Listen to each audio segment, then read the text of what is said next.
Hello बच्चों, कैसे हैं आप लोग। उम्मीद है बहुत अच्छे होंगे और बहुत अच्छी आप तैयारी कर रहे होंगे। ठीक है दोस्तों, मैं आपके लिए लेके आऊँ एक 35% वाली क्लास। मतलब इस क्लास के अंदर 35% होंगे और 35% आपकी एग्जाम के लिए बहुत महत्वपूर्ण होने वाले हैं। ठीक है, और इस 35% वाली क्लास में मैं आपसे ये पूछूंगा अंत में, क्लास के एंड में, इस 35 में से आपके कितने परसेंट सही हुए। ठीक है, और आपके एग्जाम में 35% आएंगे। ठीक है, और 35% का जो लेवल होता है, कई लोग पूछते हैं लेवल क्या आएगा दोस्तों इनका, तो लेवल आएगा थोड़ा सा, मतलब 10% ऐसे आएंगे जो एकदम हार्ड रहेंगे। ठीक है, इनमें से लगभग 10% एकदम इजी रहेंगे दोस्तों आपके लिए, और 15 के समथिंग परसेंट ऐसे होंगे जो थोड़े हार्ड भी रहेंगे और थोड़े इजी भी रहेंगे, मतलब मीडियम साइज रहेंगे। तो एक तरीके से ठीक है, तो एक तरीके से 35% आपके देखने को मिलेंगे। ठीक है, लेकिन आपको करके पूरे आने 35 में से 35, क्योंकि नेगेटिव मार्किंग तो आपकी होगी नहीं। ठीक है, तो चलते हैं दोस्तों पहले प्रश्न की ओर। पहला प्रश्न है दोस्तों, ध्यान से देखिएगा एक बार। पहला प्रश्न पूछ रहा है आपसे कि ऑपरेटिंग सिस्टम कंप्यूटर में सभी हार्डवेयर और सॉफ्टवेयर को नियंत्रित करता है। ऑपरेटिंग सिस्टम कंप्यूटर में सभी हार्डवेयर और सॉफ्टवेयर को नियंत्रित करता है। यह मुख्य रूप से किस कार्य के लिए जिम्मेदार होता है? बताइए दोस्तों, सवाल थोड़ा सा आपको लगेगा अच्छा। ऑपरेटिंग सिस्टम कंप्यूटर में सभी हार्डवेयर और सॉफ्टवेयर को नियंत्रित करता है। यह मुख्य रूप से किस कार्य के लिए जिम्मेदार है? बताइए दोस्तों, किस कार्य के लिए जिम्मेदार है? केवल इंटरनेट चलाने के लिए, सिस्टम संसाधनों जैसे CPU, memory, IO input output device का प्रबंधन, या फिर केवल एप्स इंस्टॉल करने के लिए, या फिर मॉनिटर का रंग बदलने के लिए? बताइए दोस्तों, ऑपरेटिंग सिस्टम कंप्यूटर में सभी हार्डवेयर और सॉफ्टवेयर के को नियंत्रित करता है। यह मुख्य रूप से किस कार्य के लिए जिम्मेदार होता है? आपको आ रहा है प्रश्न? अगर आ रहा है तो कमेंट बॉक्स में बताइएगा क्या आंसर आ रहा है आपके मन में। दोस्तों यहाँ पे आएगा बी ऑप्शन, सिस्टम संसाधनों, सीपीयू, मॉनिटर, आईओ डिवाइस का प्रबंधन करना। B option is right. ठीक है, पहले में आएगा भाई बी। अब चलते हैं दोस्तों आज के दूसरे प्रश्न की ओर। दूसरा प्रश्न है, टच स्क्रीन एक विशेष प्रकार का स्क्रीन होता है। टच स्क्रीन एक विशेष प्रकार का स्क्रीन होता है जो उपयोगकर्ता के स्पर्श को पहचान कर इनपुट लेता है और आउटपुट भी दिखाता है। यह किस श्रेणी में आता है भाई? मतलब सीधी सी बात है, बहुत अच्छा क्वेश्चन है दोस्तों। टच स्क्रीन एक विशेष प्रकार का स्क्रीन होता है, सही बात है, जो उपयोगकर्ता के स्पर्श को पहचान कर इनपुट लेता है और आउटपुट भी दिखाता है। यह किस श्रेणी में आता है? Input device, output device, input output device, या नेटवर्क डिवाइस? तो दोस्तों टच स्क्रीन की बात करें तो ये इनपुट भी होता है, ठीक है, और साथ में दोस्तों आउटपुट भी होता है। क्या होता है दोस्तों? आउटपुट भी होता है। तो यहां पे आएगा input output device, C option. ठीक है, सी ऑप्शन आएगा दोस्तों, इनपुट आउटपुट डिवाइस। क्लास अगर अच्छी लग रही हो आपको तो अपने सभी दोस्तों के पास इस क्लास को शेयर कर दीजिएगा। ठीक है, अब चलते हैं दोस्तों आज के तीसरे प्रश्न की ओर। तीसरा प्रश्न है, HTTPS प्रोटोकॉल वेबसाइट और उपयोगकर्ता के बीच भेजे गए डेटा को इनक्रिप्ट करता है। यह किस प्रकार की सुविधा प्रदान करता है? बताइए दोस्तों, HTTPS प्रोटोकॉल वेबसाइट और उपयोगकर्ता के बीच भेजे गए डेटा को इनक्रिप्ट करता है, यानी कि सुरक्षित करता है। यह किस प्रकार की सुरक्षा प्रदान करता है भाई? Only speed optimization, data encryption and secure communication, या एड ब्लॉकिंग, या स्टोरेज मैनेजमेंट? बताइए दोस्तों क्या होगा इसका सही जवाब? दोस्तों यहाँ पे HTTPS की बात करें तो हाइपर टेक्स्ट ट्रांसफर प्रोटोकॉल होता है इसका पूरा नाम। मैं लिख देता हूं एक बार यहाँ पे, HTTPS का पूरा नाम क्या होता है भाई? हाइपर, है ना, टेक्स्ट ट्रांसफर प्रोटोकॉल। ठीक है, और एस फॉर सिक्योर हो जाता है दोस्तों। ठीक है, तो ये पूरा नाम है HTTPS का। अब बात करेंगे भाई ये किस प्रकार की सुरक्षा प्रदान करता है, तो data encryption and secure communication. ठीक है, ये सुरक्षा प्रदान करता है दोस्तों। B option is right. अब चलते हैं दोस्तों आज के चौथे प्रश्न की ओर। चौथा प्रश्न है दोस्तों, ध्यान से देखिएगा। MS वर्ड में हेडर और फुटर का उपयोग किसी डॉक्यूमेंट के हर पेज पर समान जानकारी जैसे पेज नंबर, तारीख या शीर्षक दिखाने के लिए किया जाता है। यह सुविधा किस लिए उपयोगी है? MS वर्ड में हेडर और फुटर का उपयोग किसी डॉक्यूमेंट के हर पेज पर समान जानकारी जैसे पेज नंबर, तारीख या शीर्षक दिखाने के लिए किया जाता है। यह सुविधा किस लिए उपयोगी है? बताइए दोस्तों। पहला ऑप्शन रिपीटेड इंफॉर्मेशन दिखाने के लिए, डिजाइन के लिए, टेबल फॉर्मेटिंग के लिए, या शॉर्टकट कीज दिखाने के लिए? बताइए दोस्तों क्या होगा इसका सही जवाब? दोस्तों इसका सही जवाब होगा रिपीटेड इंफॉर्मेशन दिखाने के लिए। मतलब ऐसी इंफॉर्मेशन दिखाता है जो बार बार आती है। बात करें दोस्तों, एक डॉक्यूमेंट होता है और डॉक्यूमेंट के जो ऊपर होता है टॉप में दोस्तों हेडर होता है, डॉक्यूमेंट के टॉप में हेडर होता है और डॉक्यूमेंट के बॉटम में क्या होता है दोस्तों, फुटर पाया जाता है। क्लियर यहाँ तक का। और ये हेडर फुटर वो चीज होती है जो बार बार रिपीटेड हो रही है ना, वो लाइंस होती है इनके अंदर, ठीक है, जो हर पेज में रिपीटेड होती है। अब चलते हैं दोस्तों आज के 5वें प्रश्न की ओर। 5वां प्रश्न है, ईमेल में बीसीसी फील्ड उन प्राप्तकर्ताओं के लिए होती है जिनकी जानकारी अन्य प्राप्तकर्ताओं को दिखाई नहीं जाती। यह सुविधा किस स्थिति में उपयोगी है? ईमेल में बीसीसी फील्ड उन प्राप्तकर्ताओं के लिए होती है जिनकी जानकारी अन्य प्राप्तकर्ताओं को दिखाई नहीं जाती। यह सुविधा किस स्थिति में उपयोगी है? पहला ऑप्शन, जब रिसीवर्स की प्राइवेसी रखनी हो, जब अटैचमेंट भेजना हो, जब मेल डिलीट करना हो, जब रिप्ले करना हो। बताइए दोस्तों, बीसीसी उन फील्ड प्राप्तकर्ताओं के लिए होती है जिनकी जानकारी अन्य प्राप्तकर्ताओं को दिखाई नहीं जाती। यह सुविधा किस स्थिति में उपयोगी होती है? जब रिसीवर्स जो होते हैं उनकी प्राइवेसी रखनी हो आपको, ठीक है। इससे क्या होता है कि सामने वाले जो प्राप्तकर्ता हैं वो मतलब उनकी आईडी को नहीं देख सकते हैं, ठीक है। तो बीसीसी का पूरा नाम क्या होता है? सवाल ये भी बन सकता है आपसे। बीसीसी का पूरा नाम होता है दोस्तों ब्लाइंड कार्बन कॉपी, ओके। और एक होता है दोस्तों सीसी। सीसी का पूरा नाम क्या होता है दोस्तों? कार्बन कॉपी होता है, ठीक है, ओके। अब चलते हैं दोस्तों आज के छठे सवाल की ओर। छठा सवाल है हमारा, रैम एक वोलेटाइल मेमोरी होती है जिसमें वही डेटा रहता है जिसे सीपीयू वर्तमान में प्रोसेस कर रहा होता है। इसकी कौन सी बात सही है? रैम एक वोलेटाइल मेमोरी होती है जिसमें वही डेटा रहता है जिसे सीपीयू वर्तमान में प्रोसेस कर रहा होता है। इसकी कौन सी बात सही है? बताइए दोस्तों। रैम एक वोलेटाइल मेमोरी होती है जिसमें वही डेटा रहता है जिसे सीपीयू वर्तमान में प्रोसेस कर रहा होता है, सही बात है।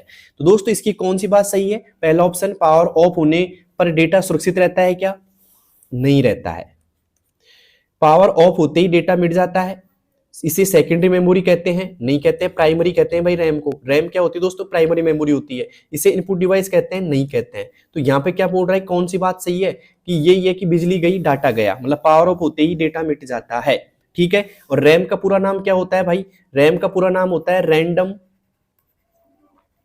Access memory, okay. रैम का पूरा नाम क्या है? रैंडम एक्सेस मेमोरी होता है, ठीक है। अब चलते हैं दोस्तों आज के 7वें प्रश्न की ओर। 7वां प्रश्न हमारे सामने, ध्यान से देखिएगा। वैन एक ऐसा नेटवर्क है जो देशों और महाद्वीपों को जोड़ सकता है और यह लैन और मैन की तुलना में बड़ा क्यों माना जाता है? बताइए दोस्तों। इसकी स्पीड ज्यादा होती है, यह केवल घर में चलता है, इसे बंद नहीं किया जा सकता है, यह बहुत बड़े भौगोलिक क्षेत्र को जोड़ता है। बताइए दोस्तों। सीधी सी बात है, लैन होता है एक तरीके से, आप मान लो ऑफिस के, देखो मैं एक बार समझा देता हूं आपको अच्छे से। लैन जो नेटवर्क होता है ना भाई, एक तरीके से ये मान लो कि हाउस हो गया, ऑफिस हो गया, ठीक है, उसके लिए होता है। मैन जो होता है दोस्तों, एक तरीके से इसका उपयोग होता है दोस्तों, एक सिटी मान लो पूरी, क्या मान लो दोस्तों? पूरी सिटी मान लो, एक तरीके से कस्बा मान लो आप। और जो वैन होता है ना, एक तरीके से मतलब लैन, और लैन के अंदर एक लैन जो किस में सिमट जाता है दोस्तों? मैन में। और मैन और लैन सबके सब किस में सिमट जाते हैं? एक तरीके से वैन में सिमट जाते हैं, ठीक है। तो वैन एक बड़ा नेटवर्क होता है, ठीक है, जो देशों में चल सकता है। तो यहां पे आएगा दोस्तों, यह बहुत बड़े भौगोलिक क्षेत्र को जोड़ता है, यह बहुत बड़े भौगोलिक क्षेत्र को जोड़ता है, डी ऑप्शन, ठीक है। यह बहुत बड़े भौगोलिक क्षेत्र को जोड़ता है, बड़ा एरिया कवर करता है, ठीक है। अब चलते हैं दोस्तों आज के 8वें सवाल की ओर। 8वां है, एक्सेल में सम फंक्शन का उपयोग कई सेलों के मानों को जोड़ने के लिए किया जाता है। बड़े डेटा में यह फंक्शन क्यों महत्वपूर्ण है? बताइए दोस्तों, क्यों महत्वपूर्ण है? तो स्लो काम करता है? बिल्कुल भी नहीं। कीबोर्ड लॉक करता है? नहीं करता। टेक्स्ट फॉर्मेट बदलता है? नहीं। कैलकुलेशन एरर कम करता है? क्या करता है दोस्तों? कैलकुलेशन एरर कम करता है। कई बार ऐसे क्वेश्चन भी पूछ लिए जाते हैं, ठीक है। वैसे सम का फंक्शन क्या काम करता है आपके? सम का फंक्शन कैसे काम करता है दोस्तों? ऐड करने के लिए, जोड़ने के लिए काम करता है। अब क्वेश्चन आपको ऐसे बनाया जा सकता है इसका, जैसे मान लो क्वेश्चन दे दिया सम, ठीक है, ब्रैकेट चालू 40, 45 और 60, क्या आउटपुट होगा भाई इसका? अगर आउटपुट माना जाए तो क्या आउटपुट होगा? मैं दे देता हूं यहाँ पे। ए ऑप्शन हो जाएगा 45, बी ऑप्शन में आ जाएगा दोस्तों 60 और सी ऑप्शन में आ जाएगा दोस्तों यहाँ पे 145, ठीक है। और डी ऑप्शन में आ जाएगा दोस्तों यहाँ पे 135, क्या सही जवाब होगा दोस्तों यहाँ पे? अगर सम का ऐसा फंक्शन आपसे पूछ लिया जाता है कि बताइए इसका आउटपुट क्या होगा, जो सम का फीचर है दोस्तों इसका आउटपुट क्या होगा बताइए, तो आप क्या जवाब दोगे इसमें? 45, 60, 145 या 135? बताइए दोस्तों क्या उपयोग करोगे आप इसका, या क्या जवाब दोगे इस क्वेश्चन का? अगर आपको आता है तो जल्दी से आप मुझे बताइएगा कमेंट बॉक्स के अंदर।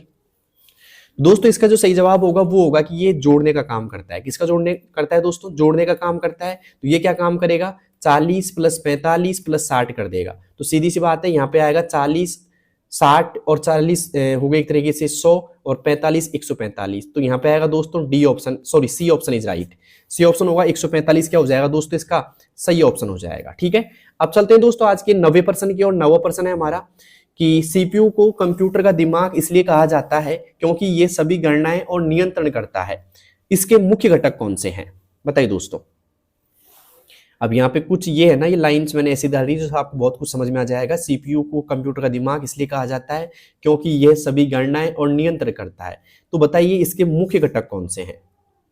RAM ROM, CU, LU, MU, mouse, keyboard या फिर मॉनिटर, स्पीकर।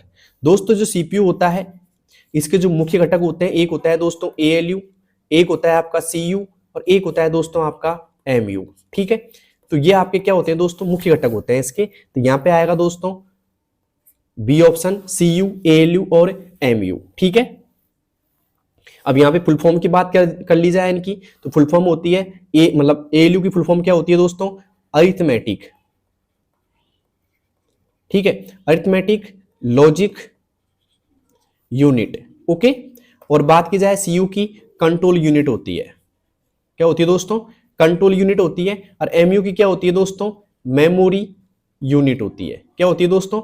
मेमोरी यूनिट होती है। सीपीयू की क्या होती है दोस्तों? मैं बता दिया एक बार आपको मैंने। और सीपीयू को क्या कहते हैं दोस्तों? कंप्यूटर का दिमाग भी कहते हैं। ठीक है, ओके, अब चलते हैं दोस्तों आज के 10वें प्रश्न की ओर। 10वां प्रश्न है, एंटीवायरस सॉफ्टवेयर का उपयोग कंप्यूटर में मौजूद या आने वाले हानिकारक सॉफ्टवेयर को पहचानने और हटाने के लिए किया जाता है। कंप्यूटर में सॉफ्टवेयर का उपयोग कंप्यूटर में मौजूद या आने वाले हानिकारक सॉफ्टवेयर को पहचानने और हटाने के लिए किया जाता है। यह किस प्रकार की सुविधा देता है भाई बताइए दोस्तों? Physical security, malware protection, internet speed या पावर बैकअप। 10वें में क्या जवाब होगा जल्दी से बताइए दोस्तों आपका?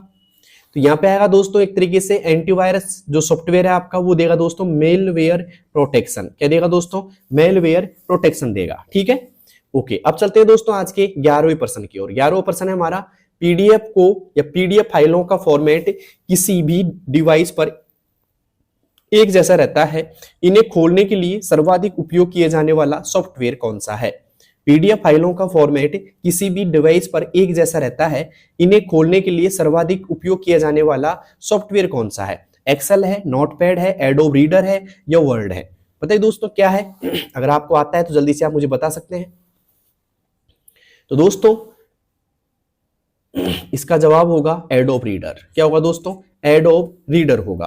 तो 11वें में आएगा दोस्तों सी ऑप्शन, एडोब रीडर। अब चलते हैं दोस्तों 12वें प्रश्न की ओर।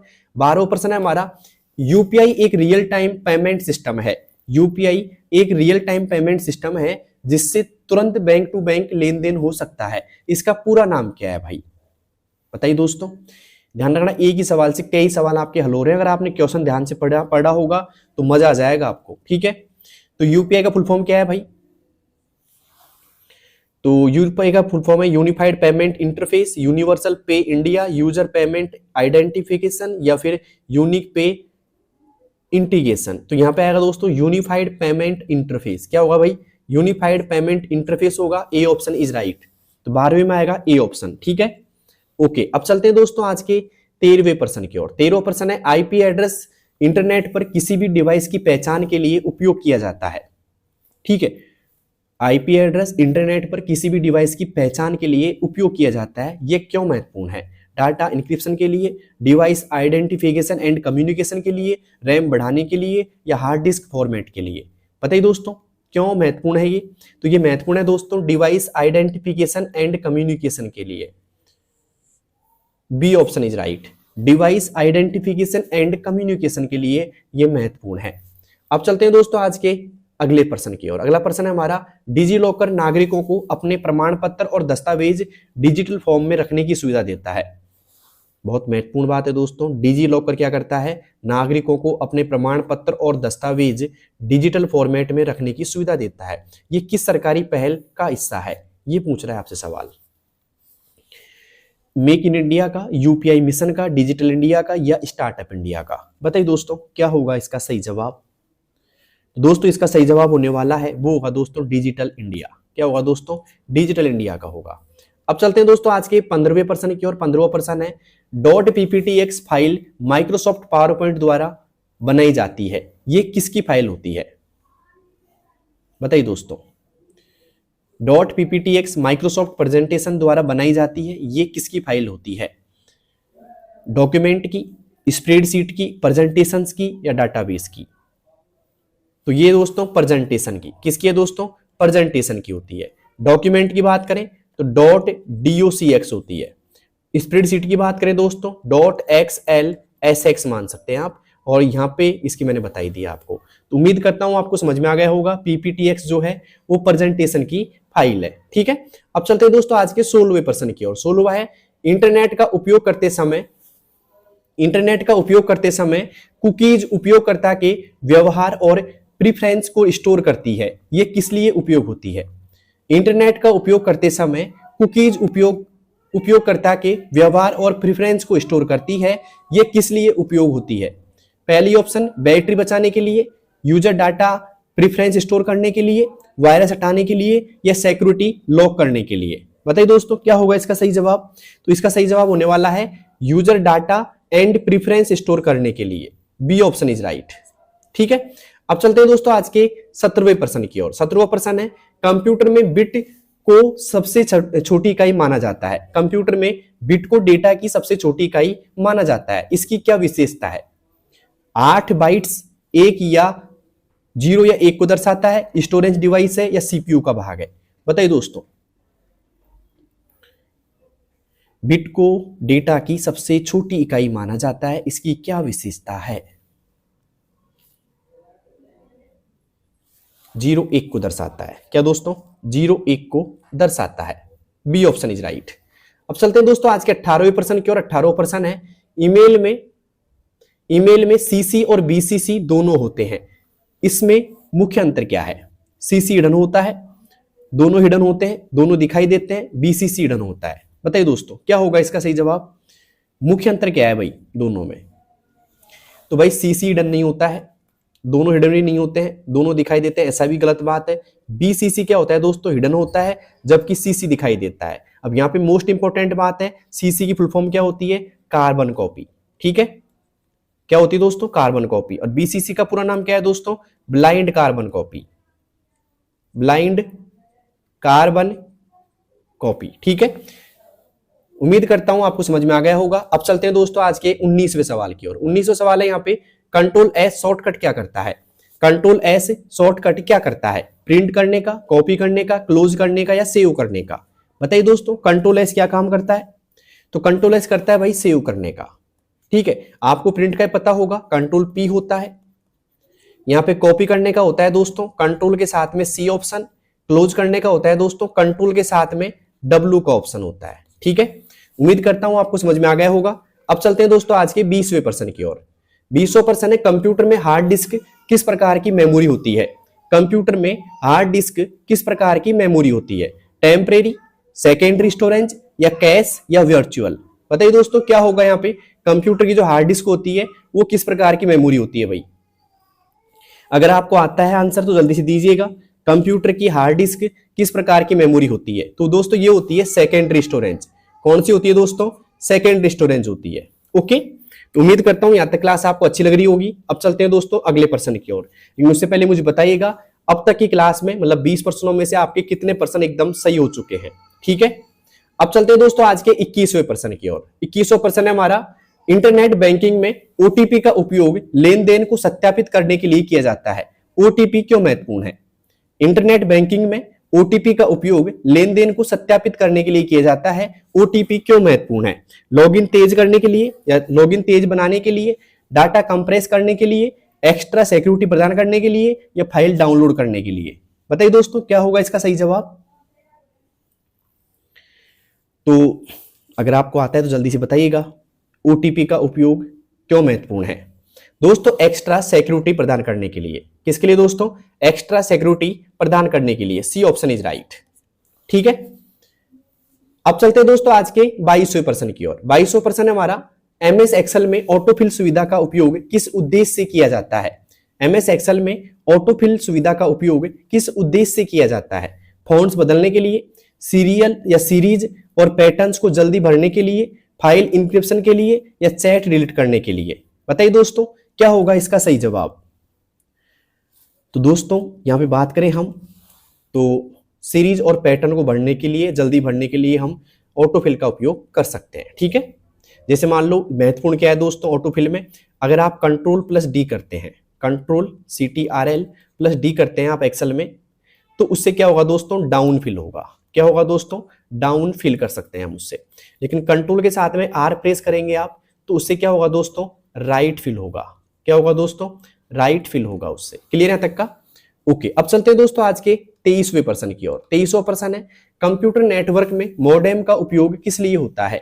कंप्यूटर नेटवर्क में मॉडेम का उपयोग किस लिए होता है? मॉनिटर चलाने के लिए, प्रिंटेड या प्रिंटर स्पीड बढ़ाने के लिए, डिजिटल और एनालॉग सीरीज सिग्नल्स को कन्वर्ट करने के लिए या सीपीयू का बैकअप लेने के लिए? बताइए दोस्तों कंप्यूटर नेटवर्क में मॉडेम का उपयोग किस लिए होता है?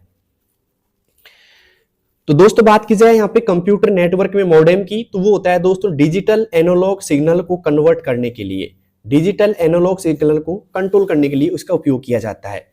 अब चलते हैं दोस्तों आज के 24वें प्रश्न की ओर। 24वां प्रश्न है हमारा, ईमेल में अटैचमेंट का उपयोग किस लिए किया जाता है? ईमेल में अटैचमेंट का उपयोग किस लिए किया जाता है? फाइल्स को इमेज, पीडीएफ और डॉक्यूमेंट्स भेजने के लिए, केवल टेक्स्ट भेजने के लिए, मेल डिलीट करने के लिए या फिर मेल कॉपी करने के लिए? बताइए दोस्तों ईमेल में अटैचमेंट का उपयोग किस लिए किया जाता है? भाई ईमेल में अटैचमेंट में आप इमेज भेज सकते हैं, पीडीएफ भेज सकते हैं, डॉक्यूमेंट्स भेज सकते हैं। ठीक है, तो यहाँ पे आएगा ए ऑप्शन। लेकिन बात ये भी है कि अधिकतम अटैचमेंट फाइल कितनी भेज सकते हैं हम? 25 MB तक हम भेज सकते हैं अधिकतम। कितनी दोस्तों? 25 MB तक हम अधिकतम फाइल भेज सकते हैं इसमें। ठीक है, इससे बड़ी नहीं जा सकती।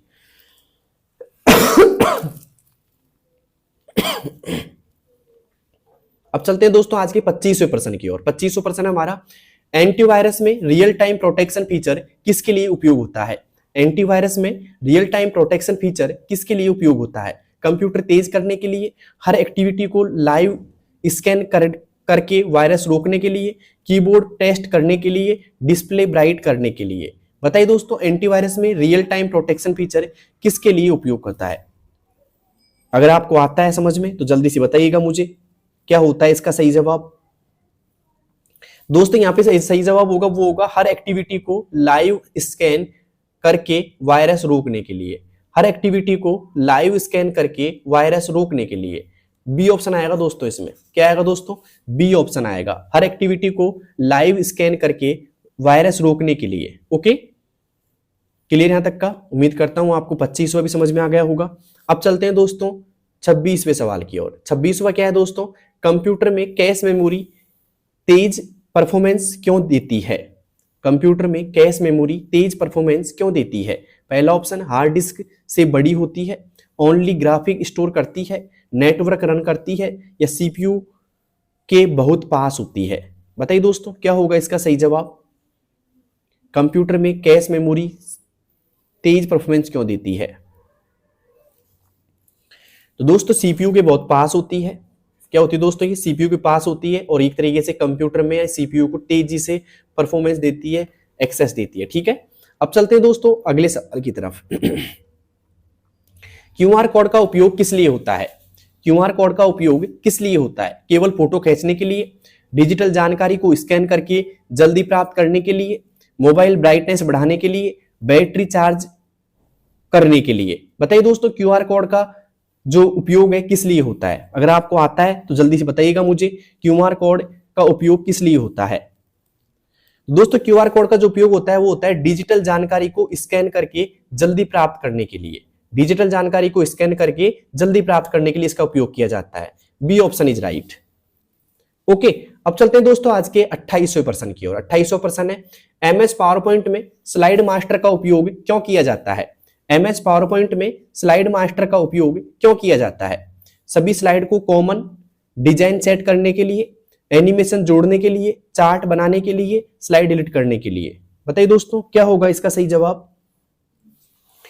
तो दोस्तों इसका सही जवाब होगा सभी स्लाइड्स का कॉमन डिजाइन सेट करने के लिए स्लाइड मास्टर का उपयोग किया जाता है। भाई सभी की डिजाइन क्या हो जाए दोस्तों? समान हो जाए। ठीक है, अब चलते हैं दोस्तों आज के 29वें सवाल की ओर। 29 सवाल है हमारा, इंटरनेट में ब्राउजर क्या करता है? इंटरनेट में ब्राउजर क्या करता है? कंप्यूटर साफ करता है, सीपीयू स्पीड बढ़ाता है, वेब पेजेस को एक्सेस और डिस्प्ले करता है, कीबोर्ड टेस्ट करता है। बताइए दोस्तों क्या करता है इंटरनेट में ब्राउजर? अगर आपको आता है तो जल्दी से बताइएगा मुझे। तो दोस्तों इंटरनेट में जो ब्राउजर है ना वो करता है वेब पेजेस को एक्सेस करता है और डिस्प्ले करता है। जो भी आप वेबसाइट देखते हैं वो ब्राउजर में तो देखते हैं। C option is right. तो उम्मीद करता हूं 29 में से आपके 29 सही हो चुके होंगे भाई अभी तक। बहुत इजी क्लास थी, वैसे ज्यादा टफ क्लास तो नहीं मान सकते इसको हम। अब चलते हैं दोस्तों आज के 30वें प्रश्न की ओर। 30वां प्रश्न है हमारा, स्पैम ईमेल्स का मुख्य उद्देश्य क्या होता है? स्पैम ईमेल्स का मुख्य उद्देश्य क्या होता है? यूजफुल जानकारी देना, अनवांटेड प्रमोशंस या मेलवेयर स्प्रेड करना, या ईमेल पासवर्ड देना, या बैकअप बताना। बताइए दोस्तों क्या होगा इसका सही जवाब? स्पैम ईमेल्स का मुख्य उद्देश्य क्या होता है? स्पैम ईमेल्स एक तरीके से हम बोल सकते हैं अनवांटेड मेल। कौन सी मेल दोस्तों? अनचाहे मेल, ऐसे बोल सकते हैं इसको, अनचाहे मेल। ठीक है, ऐसे मेल जो आप चाहते नहीं लेकिन फिर भी आ जाते हैं उन्हें बोलते हैं अनचाहे मेल। जैसे हो सकता है कोई भी एडवर्टाइजमेंट आ जाए दोस्तों, तो यहाँ पे आएगा अनवांटेड प्रमोशंस या मेलवेयर स्प्रेड करना। अनवांटेड प्रमोशंस या मेलवेयर स्प्रेड करना, बी ऑप्शन इज राइट। ठीक है, अब चलते हैं दोस्तों आज के 31वें सवाल की ओर। 31वां है दोस्तों, कैप्चा का उपयोग किस लिए होता है? कैप्चा का उपयोग किस लिए होता है? पहला ऑप्शन वेबसाइट का डिजाइन, कंप्यूटर और ह्यूमन में अंतर पहचानने के लिए, डाटा कंप्रेस करने के लिए, वायरस स्कैन करने के लिए। बताइए दोस्तों कैप्चा का उपयोग किस लिए होता है? तो दोस्तों कैप्चा का उपयोग जो होता है वो होता है दोस्तों कंप्यूटर और ह्यूमन के में अंतर पहचानने के लिए। कंप्यूटर और ह्यूमन में अंतर पहचानने के लिए, ठीक है, कैप्चा का उपयोग होता है। ठीक है, यहाँ पे रोबोट भी लिखा सकता है, रोबोट और ह्यूमन में रोबोट भी लिखा सकता है कई बार तो, है ना, या बोट भी लिखा सकता है ओनली। ठीक है, थोड़ा ध्यान देना इस पे। तो अंतर पहचानने के लिए कैप्चा का उपयोग किया जाता है। ओके, अब चलते हैं दोस्तों आज के 32वें प्रश्न की ओर। क्लाउड स्टोरेज का सबसे बड़ा लाभ क्या है? क्लाउड स्टोरेज का सबसे बड़ा लाभ क्या है? पहला option only offline access, file delete नहीं होती है, मोबाइल स्लो करता है, या फिर इंटरनेट पर कहीं से भी फाइल्स एक्सेस करना।